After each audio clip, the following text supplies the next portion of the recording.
नमस्कार विद्यार्थी मित्रांनो, युनिक करिअर अकॅडमी वर्धा या यूट्यूब चॅनलवर आपले सर्वांचे सहर्ष स्वागत करतो। बघा, मागच्या वेळेस जो आपण करप्रणाली नावाचा व्हिडिओ जो आहे तो पोलीस भरती पीवायक्यू सिरीज मध्ये आपण अपलोड केलेला होता। आज तुम्हाला मित्रांनो बघा, बँकिंग जो इकॉनॉमिक्स मध्ये अत्यंत महत्त्वाचा टॉपिक आहे, ज्यावर तुमचे आलेले सगळे प्रश्न आपण कव्हर करण्याचा प्रयत्न जो आहे या व्हिडिओच्या माध्यमातून करणार आहोत। व्हिडिओ जर तुम्हाला आवडला असेल तर व्हिडिओला लाईक करा आणि चॅनलला सबस्क्राइब करायला विसरू नका। बघा, इकॉनॉमिक्सचं वेटेज तुम्हाला पहिले सांगितलं मित्रांनो, बघा 1 किंवा 2 प्रश्नासाठीच आपल्याला इकॉनॉमिक्स जो आहे तो विचारला जाते। कधी 2 किंवा 3 प्रश्न सुद्धा तुम्हाला विचारले जातात, पण हे प्रश्न रिझल्ट डिसाइडर असतात, समजून घ्या। एखाद्या मार्क्समुळे रिझल्ट जाते आणि ते प्रश्न तुम्हाला माहित आहे, हिस्ट्री, भूगोल, पॉलिटिचे सगळ्यांना नॉर्मली प्रश्न येतात।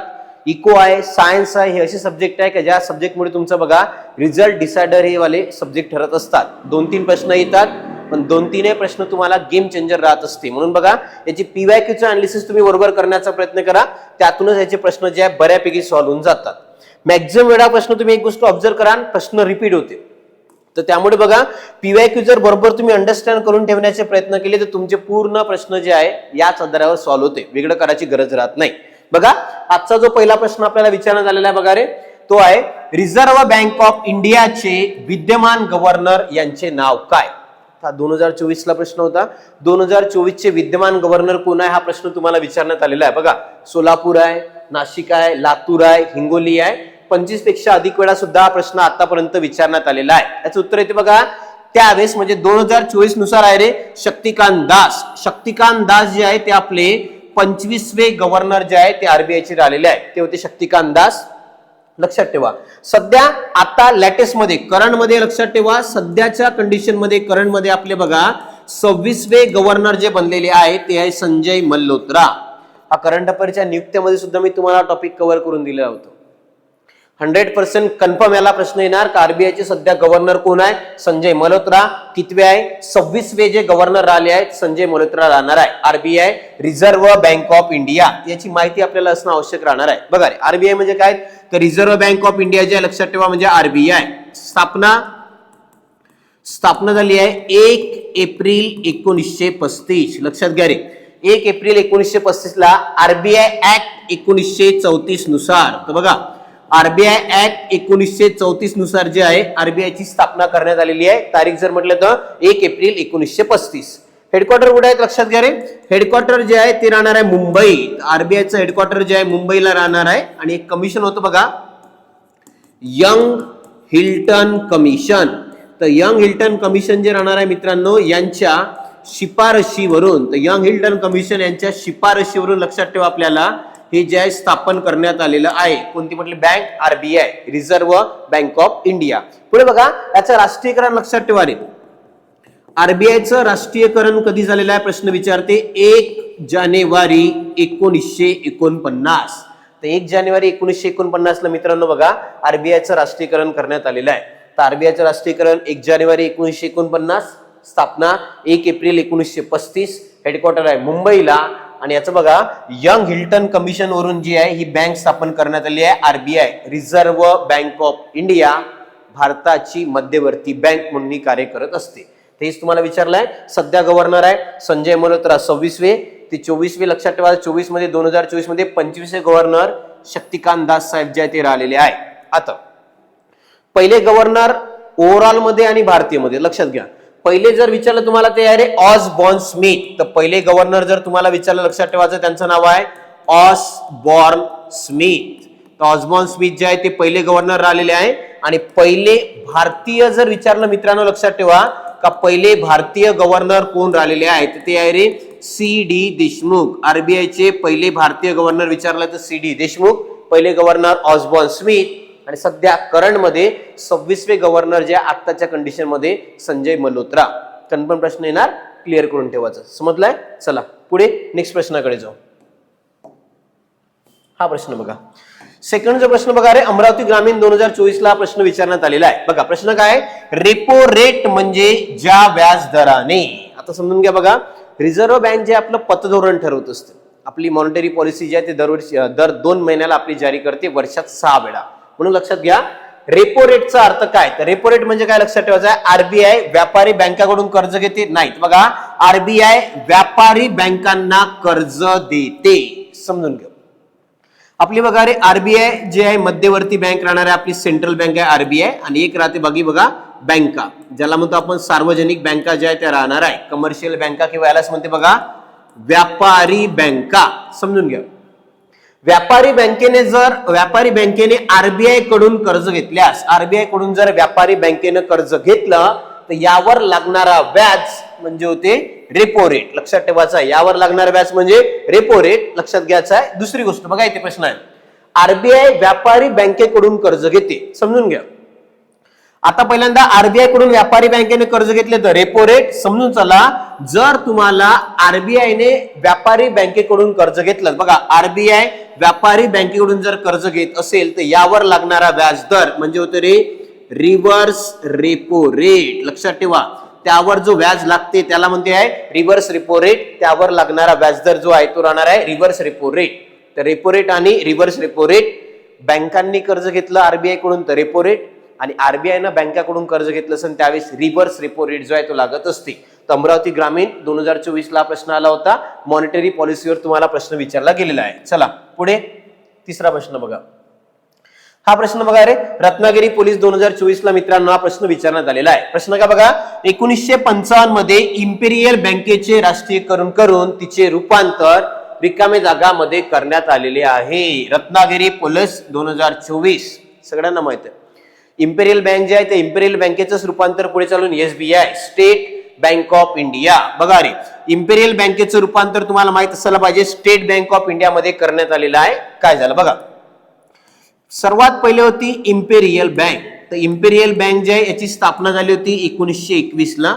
पुढे याच इम्पेरियल बँकेचं 1 जुलै 1955 ला एसबीआय मध्ये रूपांतर करण्यात आलेलं आहे. एसबीआय म्हणजे ते स्टेट बँक ऑफ इंडिया मध्ये रूपांतर करण्यात आलं. 1 जुलै 1955 ला एसबीआय मध्ये रूपांतर करण्यात आलेलं आहे. आणि यासाठी एक समिती आली होती, लक्षात ठेवायचं आहे.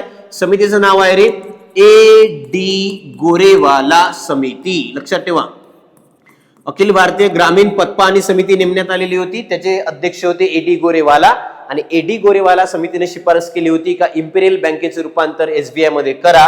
त्यामुळे बघा 1 जुलै 1955 ला या बँकेचं रूपांतर लक्षात ठेवा SBI state bank of India मध्ये करण्यात आलेलं आहे. एसबीआय लक्षात ठेवायचा सर्वात मोठी सार्वजनिक बँक. बघा भारतातली सर्वात मोठी जर सार्वजनिक बँक कोणती आहे म्हटलं तर एसबीआय भारतातली सर्वात मोठी सार्वजनिक बँक आहे. पुन्हा सर्वाधिक शाखा असणारी, बघा सर्वाधिक शाखा असणारी, सर्वात जास्त ब्रांच असणारी जरी विचारले ते सुद्धा एसबीआय. सर्वात मोठी सार्वजनिक बँक म्हटलं तरी एसबीआय. स्थापना झाली 1 जुलै 1955. इम्पेरियल बँकेचं रूपांतर एसबीआय मध्ये करण्यात आलेलं आहे. तर प्रश्न पडतात पुढे सुद्धा 2-3 प्रश्न तुम्हाला या डाटावर पडलेले आहे, माहित असायला पाहिजे. इम्पेरियल बँकेचं पुढे रूपांतर SBI state bank of India मध्ये करण्यात आलेलं आहे. रत्नागिरी पोलीस 2024 ला जो आहे तो प्रश्न विचारण्यात आला. चला पुढे नेक्स्ट बघा. चौथा प्रश्न बघा, ठाणे ग्रामीण पोलीस 2024 ला प्रश्न आलेला आहे. रिझर्व्ह बँकेने सुरू केलेले सीबीडीसी म्हणजे काय. बघा जसं बिटकॉइन आहे त्याच प्रकारे आरबीआय रिझर्व्ह बँक ऑफ इंडियाने स्वतःची डिजिटल करन्सी जी आहे सुरू केलेली आहे. त्याचं नाव आहे सीबीडीसी. त्याला म्हणते सेंट्रल बँक डिजिटल करन्सी. लक्षात ठेवा, डिजिटल इथे डायरेक्ट येत नाही, इथे डिजिटल डुप्लिकेट नाही. हा option number 3 central bank digital currency पाहिजे. डिजिटल करन्सी इथे नाही, कोऑपरेटिव्ह नाही, कॅन्सलेशन नाही, इथे थोडीशी गडबड झाली आहे. बघा इथे सेंट्रल बँक डायरेक्ट नाही, हे डिजिटल आहे. Central bank digital currency option number 2 जे आहे याचं उत्तर येणार आहे central bank digital currency CBDC. जसं तुमचा बिटकॉइन आहे त्याच प्रकारे बघा आपल्या आरबीआय रिझर्व्ह बँक इंडियाने स्वतःची एक डिजिटल आभासी चलन सुरू केलं आहे. त्याचं नाव आहे सेंट्रल बँक डिजिटल करन्सी, ज्याला म्हणतो आपण सीबीडीसी या नावानं ओळखलं जाते. हे डिजिटल आभासी चलन राहणार आहे. ऑप्शन नंबर 2 ठाणे ग्रामीणला आलेला होता प्रश्न, क्लिअर करा. चला पुढे बघा. हा प्रश्न बघा रे, ठाणे पोलीस 2024 ला प्रश्न आलेला आहे. प्रश्न बघा, लक्षद्वीप मध्ये शाखा सुरू करणारी, प्रश्न विचारलाय तुम्हाला, लक्षद्वीप मध्ये शाखा सुरू करणारी खाजगी क्षेत्रातील पहिली कोणती बँक ठरली आहे? तर पहिली बँक ज्यांनी लक्षद्वीप मध्ये आपली शाखा सुरू केलेली आहे ती बँक कोणती ठरलेली आहे हा प्रश्न तुम्हाला विचारण्यात आलेला आहे. याचं उत्तर येते बघा HDFC बँक. लक्षात ठेवायचं आहे HDFC बँक ठरली आहे. लक्षात घ्या मित्रांनो, लक्षद्वीप मध्ये शाखा सुरू करणारी खाजगी क्षेत्रातील पहिली बँक, प्रायव्हेट. आता ऑप्शन मध्ये बघा तुम्हाला ऍक्सिस आहे, कोटक महिंद्रा, ICICI आणि HDFC. तर HDFC बँक लक्षात ठेवायचं आहे. लक्षद्वीप मध्ये शाखा सुरू करणारी खाजगी क्षेत्रातली पहिली बँक जर म्हटलं तर HDFC बँक राहणार आहे. HDFC लक्षात ठेवा रे, खाजगी क्षेत्रातील सर्वात मोठी बँक. लक्षात घ्या, जर तुम्हाला HDFC विचारलं तर HDFC महत्वाचा आहे. खाजगी क्षेत्रातली सर्वात मोठी बँक जर म्हटलं तर HDFC. सर्वात मोठी बँड वालो असणारी बँक म्हटलं तरी HDFC जे आहे ते सर्वात मोठी राहणार आहे. तर HDFC लक्षात ठेवा. ICICI बँक स्थापन लक्षात ठेवायचं 1955 ला ICICI बँक सोबत SBI. तर SBI आणि ICICI बँक या दोघांची स्थापना 1955 ला झालेली आहे. आणि HDFC बँक लक्षद्वीप मध्ये शाखा सुरू करणारी पहिली जर बँक विचारलं तर HDFC बँक राहणार आहे. देशातील सर्वात मोठी खाजगी क्षेत्रातली बँक जर म्हटलं का खाजगी क्षेत्रातली सर्वात मोठी बँक म्हटलं तरी HDFC, housing development finance corporation म्हणून ही बँक ओळखली जाते. क्लिअर आहे का? ठाणे पोलीस 2024 ला प्रश्न आलेला होता. चला पुढे हा प्रश्न बघा. हा प्रश्न IMP आहे आणि महत्व सुद्धा राहणार आहे. बघा, ठाणे पोलीस 2024 ला आला, वर्धा पोलीस 2018 आणि आतापर्यंत 10 पेक्षा अधिक वेळा जो आहे हा प्रश्न आपल्याला विचारण्यात आलेला आहे. प्रश्न बघा, शेती व ग्रामीण विकासाची राष्ट्रीय बँक. बघा, शेती आणि ग्रामीण विकासाची राष्ट्रीय बँक म्हणजे नाबार्ड. नाबार्डची स्थापना कधी झालेली आहे प्रश्न विचारण्यात आलेला आहे 12 जुलै 1982. बघा ऑप्शन नंबर 4 जे आहे 12 जुलै 1982 ला नाबार्डची स्थापना झालेली आहे. आता समजून घ्या पहिल्यांदा नाबार्डचा फुल फॉर्म काय होते तुम्हाला विचारते. लक्षात आले, नाबार्ड म्हणजे आहे नॅशनल बँक फॉर ऍग्रीकल्चर. बघा, national bank for agriculture and rural development. बघा, तुम्हाला प्रश्न विचारते नाबार्डचा फुल फॉर्मवर सुद्धा प्रश्न विचारला जाऊ शकते. नाबार्डचा फुल फॉर्म काय होते? National bank for agriculture and rural development. स्थापना बघा झाली होती, आता सांगितलंय स्थापना झाली आहे 12 जुलै 1982. 12 जुलै 1982 ला स्थापन झालेली आहे. हेडक्वार्टर जर म्हटलं नाबार्डचं ते राहणार आहे मुंबईला याचं हेडक्वार्टर राहणार आहे. 12 जुलै 1982 ला स्थापना. समिती बघा, शिवरामन समितीच्या शिफारशीवरून. लक्षात घ्या, शिवरामन समिती जी आहे त्या शिवरामन समितीच्या शिफारशीवरून स्थापन करण्यात आलेली बँक म्हणजे होती NABARD, national bank for agriculture and rural development. तर नाबार्डचं फुल फॉर्म तुला विचारते national bank for agriculture and rural development. स्थापना विचारली 12 जुलै 1982. हेडक्वार्टर आहे मित्रांनो मुंबई आणि समिती होती शिवरामन समितीच्या शिफारशीवरून जी आहे नाबार्डची स्थापना करण्यात आलेली आहे. आता नाबार्ड काय? तर बघा रे, ग्रामीण भागामध्ये शेती किंवा उद्योग यांना जर वित्त पुरवठा करणारी सर्वात मोठी बँक म्हटलं तर नाबार्ड. लक्षात ठेवायचं, ग्रामीण भागातली सर्वोच्च शिखर बँक म्हटलं तरी नाबार्ड हे राष्ट्रीय बँक म्हणून कार्य करते, ज्याचा फुल फॉर्म बघा national bank for agriculture and rural development म्हणून काम करणार आहे. तर प्रश्न येते तुम्हाला, स्थापना 12 जुलै 1982, हेडक्वार्टर आहे मुंबई, शिवरामन समितीच्या शिफारशीवरून जी आहे ही बँक स्थापन करण्यात आलेली आहे. तर ग्रामीण भागात शेती आहे, उद्योग आहे यांना कर्ज पुरवठा करण्याचं काम या बँकेमार्फत केलं जाते. क्लिअर आहे? ऑप्शन नंबर 4 12 जुलै 1982. चला पुढे नेक्स्ट प्रश्नाकडे चला. हा प्रश्न बघा पुन्हा 2 SRPF 2024 ला मित्रांनो हा प्रश्न येऊन गेलेला आहे. प्रश्न बघा, भारतीय स्टेट बँकेची स्थापना कोणत्या वर्षी झाली? आपली स्टेट बँक म्हणजे SBI. तर भारतीय स्टेट बँकेची स्थापना कोणत्या वर्षी झाली? लक्षात ठेवायचं आहे 1 जुलै 1955 ला SBI ची स्थापना करण्यात आलेली आहे. मी तुम्हाला पहिले सांगितलं आहे जुनी बँक होती इम्पेरियल बँक. लक्षात घ्या, आणि त्या इम्पेरियल बँकेचं रूपांतर, इम्पेरियल बँक स्थापन झाली होती 1921 ला. इम्पेरियल बँकेचं पुढे रूपांतर झालं आहे 1 जुलै 1955 ला SBI मध्ये रूपांतर झालेले आहे. लक्षात ठेवायचा, सार्वजनिक क्षेत्रातील, महत्वाचं आहे, सार्वजनिक क्षेत्रातील सर्वात मोठी बँक. सार्वजनिक क्षेत्रातली सर्वात मोठी बँक म्हटलं तर SBI. स्थापना झाली 1 जुलै 1955. एसबीआयचं हेडक्वार्टर सुद्धा बघा रे मुंबईला जे आहे ते एसबीआयचं हेडक्वार्टर राहणार आहे आणि इम्पिरियल बँकेचं रूपांतर पुढे एसबीआय मध्ये झालेलं आहे एडी गोरेवाला समिती. पहिल्याच प्रश्नामध्ये मी तुम्हाला क्लिअर करून सांगितलं होतं का एसबीआय वर प्रश्न पडते, त्याची स्थापना समिती कोणती होती, कशाचं रूपांतर झालेलं आहे, तर त्यामुळे एसबीआय आपल्याला कव्हर करून ठेवणं डिटेलमध्ये आवश्यक राहणार आहे. स्थापना होती 1 जुलै 1955, इम्पिरियल बँकेचं रूपांतर करण्यात आलेलं आहे. पुढे चला नेक्स्ट हा प्रश्न बघा. अहिल्यानगर चालक 2024 ला मित्रांनो मला आतापर्यंत 5 पेक्षा अधिक वेळा प्रश्न विचारण्यात आलेला आहे. भारतात आयात निर्यात बँकेची स्थापना कोणत्या वर्षी किंवा कधी झाली? आयात निर्यात बँक बघा तुम्हाला याला म्हणते एक्सिम बँक. प्रश्न आहे बघा एक्सिम बँकेची स्थापना. एक्सिम बँक म्हणजे काय तुम्हाला लक्षात ठेवायचं आहे, एक्सपोर्ट इम्पोर्ट बँक ज्याला म्हणतो आपण एक्सिम बँक. आणि एक्सिम बँकेची स्थापना लक्षात ठेवायचं आहे 1 जानेवारी 1982 ला आपल्या भारतात एक्सिम बँकेची स्थापना करण्यात आलेली आहे. एक्सिम म्हणजे होते आयात निर्यात बँक, यालाच म्हणते बघा एक्सपोर्ट इम्पोर्ट बँक. लक्षात घ्या रे एक्सपोर्ट इम्पोर्ट बँक जी आहे याची स्थापना लक्षात ठेवायचं आपल्याला कधी करण्यात आलेली आहे, तर एक्सपोर्ट इम्पोर्ट बँकेची स्थापना करण्यात आली 1 जानेवारी 1982 ला एक्सपोर्ट इम्पोर्ट बँकेची स्थापना करण्यात आलेली आहे. तर महत्वाचा प्रश्न आहे कोणत्या वर्षी स्थापना करण्यात आली, तर 1 जानेवारी 1982 ला लक्षात ठेवा एक्सपोर्ट इम्पोर्ट बँकेची आपल्याला स्थापना करण्यात आलेली आहे. याचं सुद्धा हेडक्वार्टर बघा रे मुंबई, ती एक्सिम बँकेचं हेडक्वार्टर सुद्धा मुंबईला राहणार आहे. तर 1 जानेवारी 1982 ला एक्सिम बँकेची स्थापना करण्यात आलेली आहे. क्लिअर आहे. ऑप्शन नंबर 1 भारतात आयात निर्यात बँक 5 पेक्षा अधिक वेळा हा प्रश्न सुद्धा येऊन गेलेला आहे. चला पुढे चला नेक्स्ट प्रश्न बघा.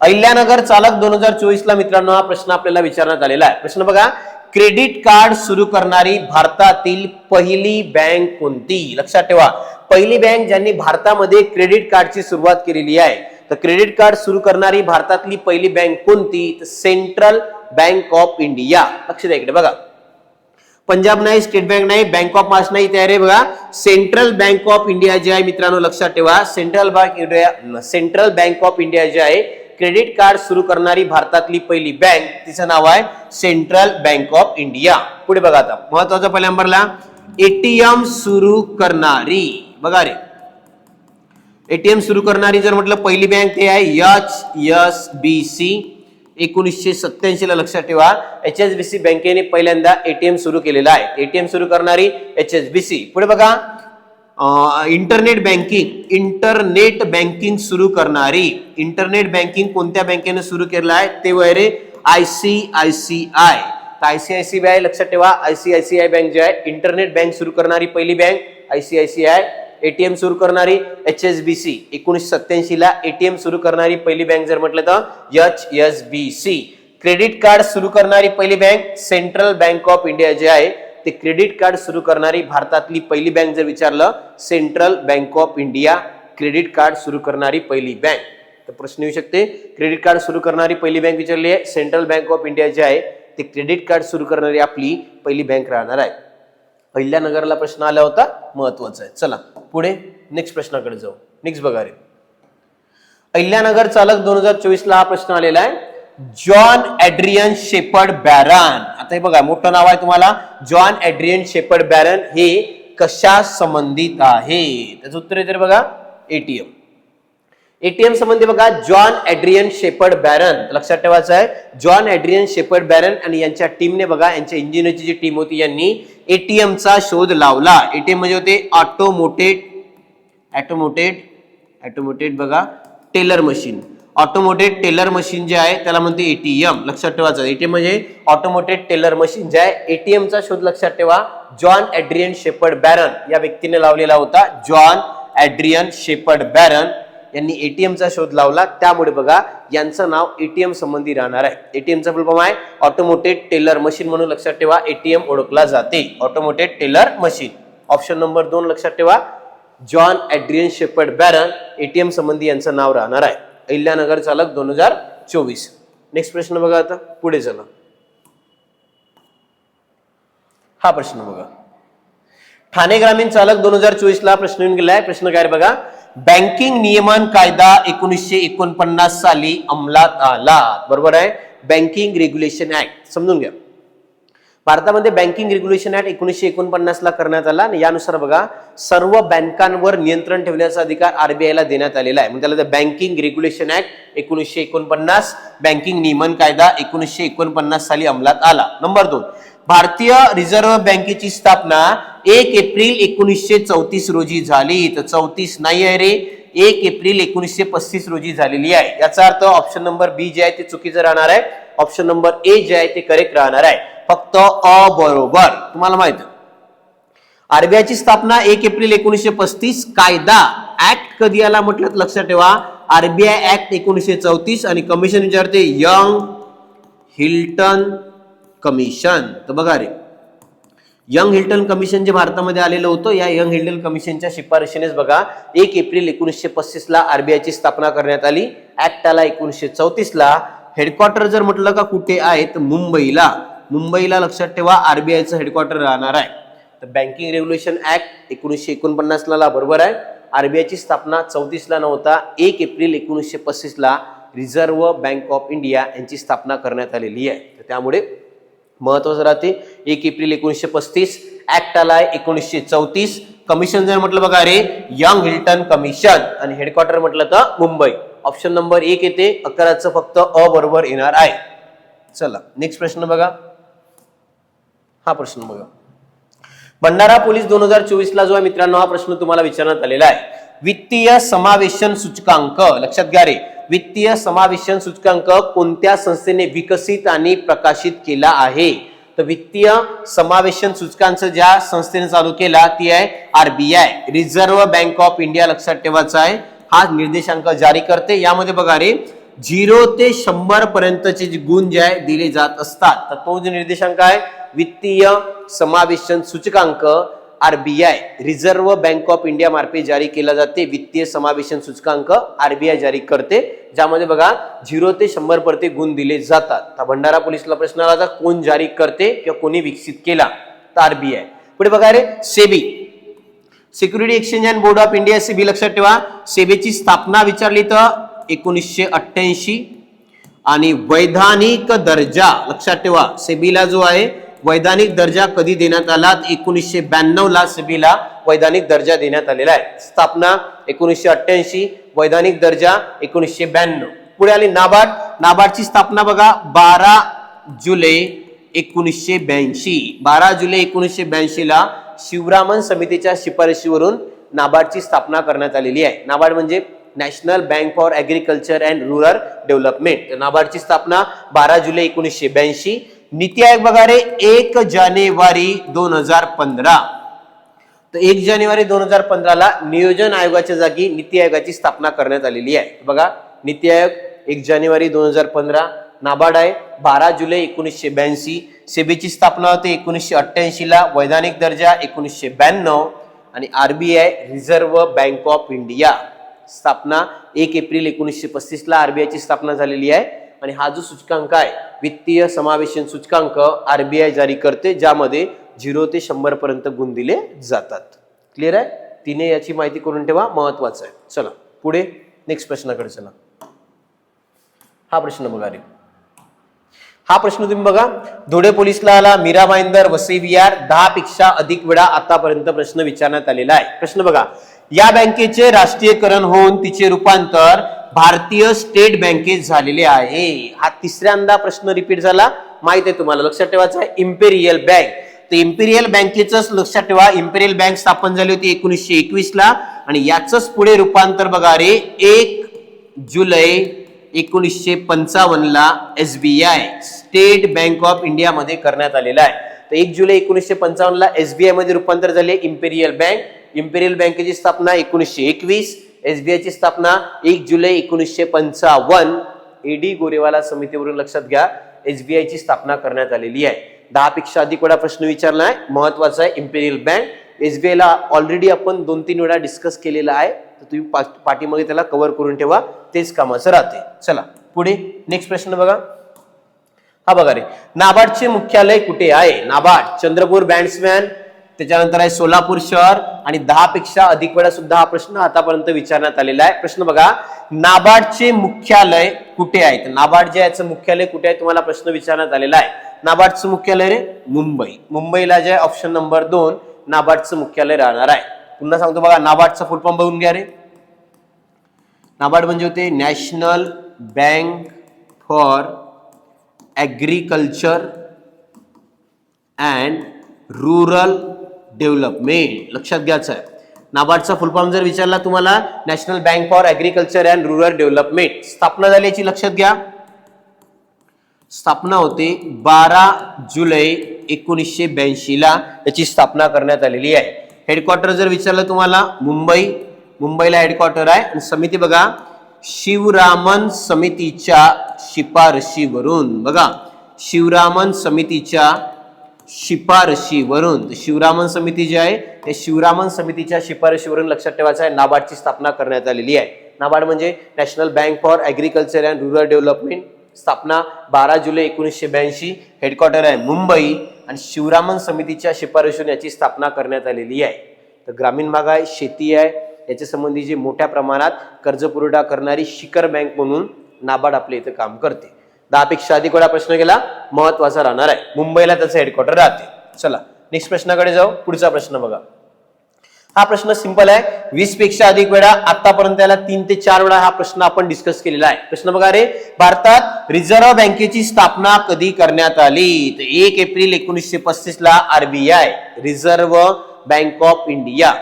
तर आरबीआय ऍक्ट 1934 नुसार 1 एप्रिल 1935 ला आरबीआय ची स्थापना करण्यात आलेली आहे. हेडक्वार्टर जर म्हटलं तर लक्षात ठेवा, मुंबईला जे आहे आरबीआयचं हेडक्वार्टर राहणार आहे. सध्या गव्हर्नर बघा रे, सध्या आरबीआयचे गव्हर्नर कोण आहेत? ते राहणार आहे संजय मल्होत्रा. लक्षात घ्या, संजय मल्होत्रा जे आहे ते आरबीआयचे गव्हर्नर राहणार आहे. 26वे गव्हर्नर जर म्हटलं संजय मल्होत्रा.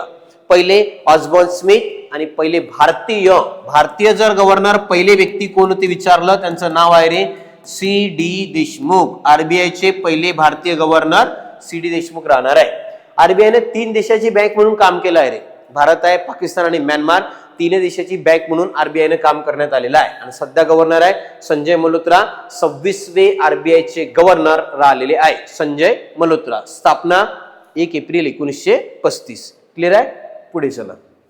20 पेक्षा अधिक वेळा प्रश्न येऊन गेलेला आहे, महत्वाचा ठरते. हा प्रश्न बघा. हा जालना, परभणी आणि नागपूर 3 ठिकाणी विचारलाय. जालन्याला आला, परभणी आणि नागपूरला सुद्धा प्रश्न विचारण्यात आलेला आहे. प्रश्न बघा, 100 रुपयाच्या नोटेवर खालीलपैकी कोणाची सही असते? बघा रे, 1 रुपयाची नोट वगळता 1 रुपयाची नोट, तर 1 रुपयाची नोट जर आहे याच्यावर सही राहते कोणाची? तो राहते वित्त सचिव. लक्षात घ्या रे, भारत सरकारचे वित्त सचिव जे राहणार आहे वित्त मंत्रालयाच्या अंतर्गत, त्यांच्या सही जे आहे 1 रुपयाच्या नोटीवर राहणार आहे. 1 रुपयाची नोट वगळता सगळ्या नोटा राहील, 5, 10, 20, 50, 100, 500 या सगळ्या नोटीवर लक्षात ठेवा कोणाची सही राहते? ते राहते आरबीआयचे गव्हर्नर. म्हणून बघा, 100 रुपयाची जे नोट आहे त्या 100 रुपयाच्या नोटीवर आरबीआयचा गव्हर्नर यांची सही राहणार आहे 100 रुपयाच्या नोटीवर. आणि जर तुम्हाला म्हटलं 1 रुपयाची नोट, अपवाद मध्ये 1 रुपयाच्या नोटीवर फक्त बघा वित्त सचिवाची सही राहते 1 रुपयाच्या नोटीवर. बाकी सगळ्या नोटांवर लक्षात घ्या मित्रांनो, आरबीआयचा जो गव्हर्नर राहते त्याची सही सगळ्या नोटीवर राहणार आहे. तर महत्वाचं आहे, आरबीआयचा गव्हर्नर याची जे सही सगळ्या नोटीवर राहणार आहे. क्लिअर आहे का? ओके. हा प्रश्न तुम्हाला 3 ठिकाणी विचारलेला आहे आणि महत्वाचा सुद्धा राहणार आहे. चला पुढे नेक्स्ट प्रश्नाकडे जाऊ. नेक्स्ट बघा. हा बघा रे, नवी मुंबई एसआरपीएफ 2024, नागपूर एसआरपीएफ ला सुद्धा आला, पालघर पोलीस 2017 आणि रत्नागिरी बँड्समॅन 2021 ला सुद्धा मित्रांनो जो आहे हा प्रश्न आपल्याला विचारण्यात आलेला आहे. प्रश्न बघा काय आहे, भारतीय सार्वजनिक क्षेत्रातील सर्वात मोठी बँक. तर बघा, सार्वजनिक क्षेत्रातली सर्वात मोठी बँक म्हणून कोणती बँक जी आहे राहणार आहे? तर बघा, सार्वजनिक क्षेत्रातली सर्वात मोठी बँक आहे स्टेट बँक ऑफ इंडिया.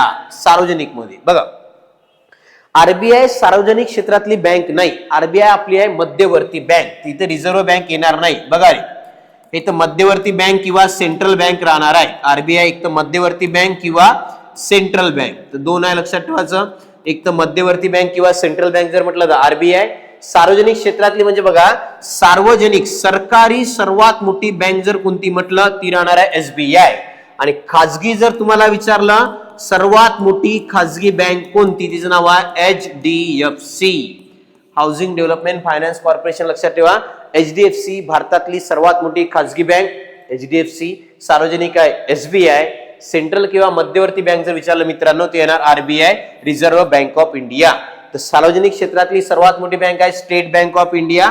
स्थापना 1 जुलै 1955 ला SBI ची स्थापना झाली आहे. AD गोरेवाला समिती. आणि इम्पेरियल बँकेचंच पुढे रूपांतर होऊन लक्षात ठेवा मित्रांनो SBI मध्ये रूपांतर करण्यात आलेलं आहे. इम्पेरियल बँकेचं 1 जुलै 1955 ला SBI state bank of India मध्ये रूपांतर करण्यात आलेले आहे.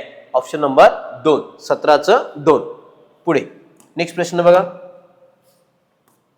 हा बघा रे, हा प्रश्न तुम्हाला पुन्हा विचारण्यात आलेला आहे. लातूर चालक आणि अकोला SRPF म्हणजे 2 वेळा प्रश्न आलेला आहे. रेपो रेट आणि रिव्हर्स रेपो रेट या संज्ञा कशा संबंधी आहे. एक प्रश्न ऑलरेडी याच्या अगोदर बघितला होता, लक्षात ठेवायचं. रिझर्व्ह बँकेचे पतधोरण, लक्षात घ्या रे. RBI आपलं जे पतधोरण जाहीर करते मॉनिटरी पॉलिसी, त्या मॉनिटरी पॉलिसीचा भाग म्हणजेच लक्षात ठेवा रेपो रेट आणि रिव्हर्स रेपो रेट राहणार आहे. बघून घ्या काय काय राहत त्याच्यामध्ये. पहिल्या नंबरला रेपो रेट, त्याच्यानंतर राहते एक रिव्हर्स रेपो रेट. बघा पहिला होता रेपो रेट, त्यानंतर आहे रिव्हर्स रेपो रेट. एक राहते रे बँक रेट, बँक रेट सुद्धा त्या पॉलिसीचा भाग राहणार आहे. त्यानंतर आहे CRR, एक राहते SLR आणि एक राहते OMO, ओपन मार्केट ऑपरेशन. लक्षात ठेवा OMO चा अर्थ ओपन मार्केट ऑपरेशन. तर हे जे लक्षात ठेवायचं आहे ओपन मार्केट ऑपरेशन सुद्धा राहणार आहे. Repo rate, reverse repo rate, bank rate, CRR, SLR, open market operation हे सगळे RBI चे पतधोरणाचे साधन राहणार आहे. त्यात पहिला रेपो रेट, त्यानंतर रिव्हर्स रेपो रेट, एक राहते बँक रेट, त्यानंतर CRR, त्यानंतर SLR, लास्ट मध्ये OMO, ओपन मार्केट ऑपरेशन. आता रेपो रेट म्हणजे काय बघा. रेपो रेट म्हणजे काय होते RBI, लक्षात ठेवा RBI व्यापारी बँकेला कर्ज देते. लक्षात ठेवा RBI जेव्हा व्यापारी बँकेला कर्ज देते त्यावर लागणारा व्याज म्हणजे रेपो रेट. दुसरं बघा, जर व्यापारी बँक, बघा रे, व्यापारी बँक RBI ला कर्ज देते, व्यापारी बँक जर RBI ला कर्ज देते त्या कंडिशन मध्ये लागणारा रेट म्हणजे होते रिव्हर्स रेपो रेट. RBI न बँकेला कर्ज दिलं तर रेपो रेट, आणि जर व्यापारी बँकेकडून RBI जर कर्ज घेत असेल किंवा व्यापारी बँका RBI ला जर कर्ज देत असेल तर त्या कंडिशन मध्ये लागणारा रेट म्हणजे होते रिव्हर्स रेपो रेट. हे दोन्ही महत्वाचे आहे. आणि हे जे आता 6 लिहून दिले आहे हे सगळे RBI च्या पतधोरणाचे साधन राहणार आहे. तर लक्षात द्यायचं repo rate, reverse repo rate, bank rate, त्यानंतर आहे CRR, SLR आणि OMO, ओपन मार्केट ऑपरेशन हे RBI च्या पतधोरणाचे साधन राहणार आहे. ऑप्शन नंबर 3 जे मित्रांनो लक्षात ठेवा याचं उत्तर येते 18चं ऑप्शन नंबर 3. लातूर आणि अकोलेला प्रश्नाला महत्वाचा आहे. चला पुढे 19 नंबरचा प्रश्न बघा रे.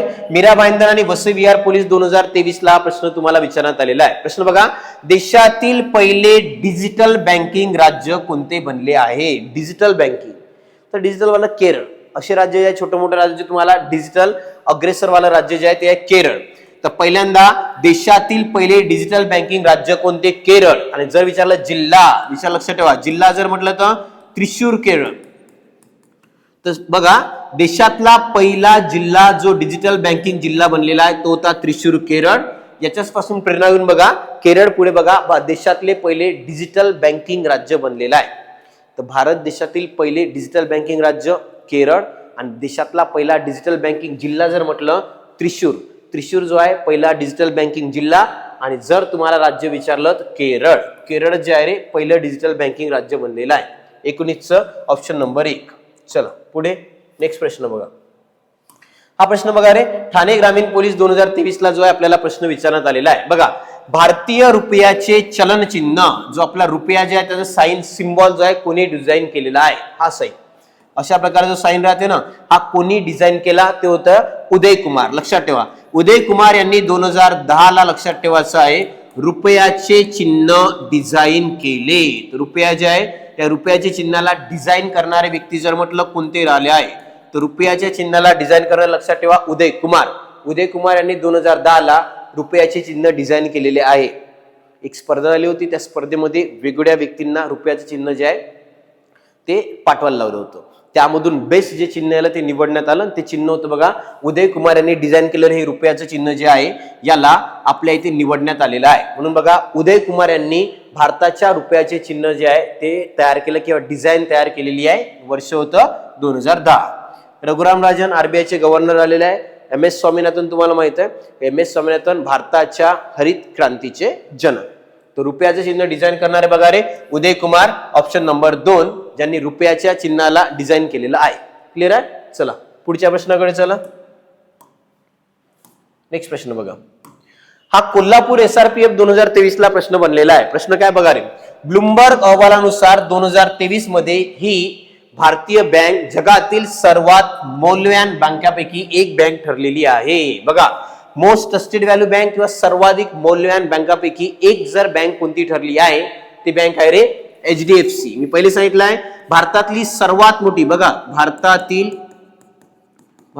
आहे सर्वात मोठी खाजगी बँक. लक्षात घ्या रे, भारतातली सर्वात मोठी खाजगी बँक जरी म्हटलं तर HDFC आहे भारतातली सर्वात मोठी खाजगी बँक HDFC.